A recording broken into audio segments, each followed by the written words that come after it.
Hello everyone, চলো তোমাদের সাথে শেয়ার করে নিই সরস্বতী পুজোর কিছু ক্লিপিংস এবছরের। তেল ভর্তি মাথা নিয়ে আগের দিন রাত্রেবেলা চলে এসেছিলাম তদারকি করতে প্যান্ডেলের কাজ কত দূরে এগোলো। তারপর আবার সকাল সকাল ঘুম থেকে উঠে চলে আসি। এবার আমাদের সরস্বতী পুজোর প্রধান আকর্ষণ বুক ফেয়ার, আর তার জন্য রাত জেগে স্টিকি নোট টোট লিখে এক একার কাণ্ড। সকালবেলা ঘুম থেকে উঠে শ্যাম্পু করতে কিন্তু ভুলিনি। যাই হোক, সেজে গুজে আবার প্যান্ডেলে চলে আসলাম।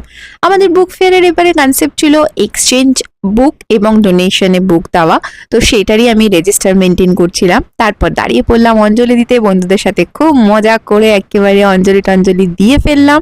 এবারে সরস্বতী পুজো কিন্তু একদম জমজমাট ছিল, বুক ফেয়ার, কুইজ কম্পিটিশন, তারপরে আরো অনেক কিছু ছিল। আর কি, এইভাবেই কেটে গেল সারা দিনটা আনন্দে হই হই করতে করতে। এত হই হইয়ে কিন্তু আমি একটি কাণ্ড করেছি, আমি আমার চশমাটা হারিয়ে ফেলেছি। যাই হোক, মায়ের কৃপায় নতুন চশমা আসবে।